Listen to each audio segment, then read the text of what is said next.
Pilipinas, mga sangkay, meron pong isang bago at matinding plano ngayon, bagong taon, mga sangkay 2024, dyan sa West Philippine Sea na lalo pong magpapatindi sa problema ng China sa ating teritoryo.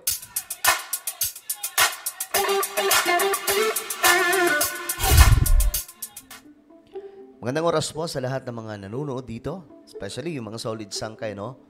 Maraming salamat po sa inyong walang sawang pagtangkilik sa mga ginagawa po nating vlog. Anyway, bago tayo magsimula, pakisubscribe po muna yung ating YouTube channel.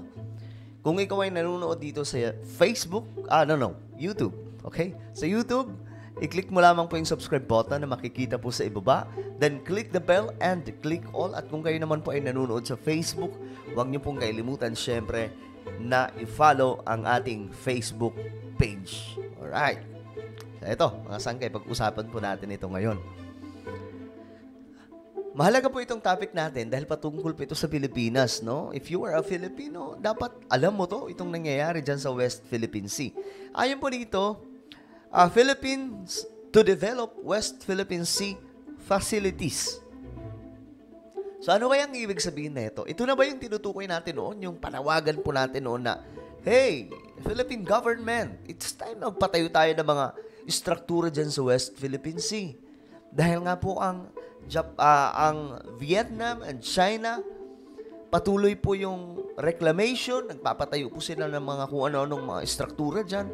While we Filipinos, Philippine government, keep saying na, uy, amin ang West Philippine Sea, nasa loob na kayo ng aming teritoryo. Amin yan.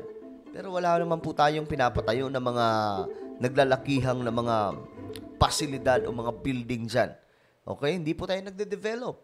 So ngayon, ito po, mukhang ito na siguro yon mga sangkay. So panoorin po natin itong balita. Philippine Armed Forces announces plans to improve the facilities on West Philippine Sea islands occupied by its troops.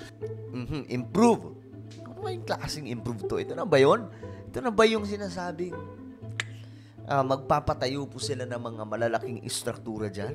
It is among the military priorities highlighted in a command conference Monday with President Marcos Jr. Ito daw po yung importante ngayon sa militar na mapagawa itong sinasabing plano nila dyan sa West Philippine Sea. The details from Bianca Dava. The Philippines will develop its occupied features in the West Philippine Sea to make them more habitable for troops. We're trying to improve on. Yeah. Alam nyo guys, sasakit ng ulo dito ng China na naman. Ngayon, sabihin na naman nila na, ano yan? Bawal lang ginagawa nyo kahit nasa loob po ng exclusive economic zone ng Pilipinas. Yes, lahat ng mga especially ibang islands na ino-occupy natin, tuloy-tuloy naman po yung ginagawa nating pag-develop ng facilities natin. May budget na. Incorporated yan sa budget ng ating armed forces. Every year, meron tayong budget. Ito yung nakakatawa mga sangkay, no? Meron na daw pong budget. So ito po, talagang aalamin po natin ito, mga sangkay, dahil nga po napakahalaga, no? Na makapagpatayo po tayo dyan ng mga istruktura. Kasi sa tingin ko mga sangkay, kahit yung ibang mga political analyst, ito rin po yung nakikita po nila. Wala pong ibang solution dyan, kundi instead na makipagpatutsyadahan po tayo, bakit hindi po tayo magpatayo ng mga pasilidad dyan? Yung mga military, yung mga pasilidad ng militar kasi nakita nyo yung China? Nung naglibot po yung isang helicopter, no? Nakita po doon yung China, yung pambihirang island, artificial island. Mayroon pong mga, akalain mo, mga building na, mga apartment or mga condo, mayroon din pong sports area at kung ano-ano pa, mga sangkay. So, it's time that we, in our country, mag-develop ng mga ganong klaseng pasilidad. Hanggat maaari, magawa po yan ng Pilipinas. Kasi nga po, hanggat hindi po natin ginagawa yan, patuloy lamang po na bubulihin tayo ng China. Kasi kaya tayo tinatawanan ng China kasi puro tayo sabi na atin yan pero wala naman po tayong ginagawa. 'Di ba? Armed Forces of the Philippines Chief of Staff General Romeo Bronner Jr. says among the islands that will be developed are Pag-asa Island and Lawak Island, Ayan na ha. Ito na nga po yun. which are part of the Kalayaan group of islands. It does not include fortifying Sierra Madre. We are making these features more habitable. More habitable. Ano kayang ibig sabihin? Ibig sabihin, mas lalong dadayuin ng tao? Alam nyo, papatok po rin yan ang lugar na yan, no? Kung sakaling mag-develop po sila, yung tourism, i-develop po nila ng gusto na mas dadayuin po ng maraming mga turista.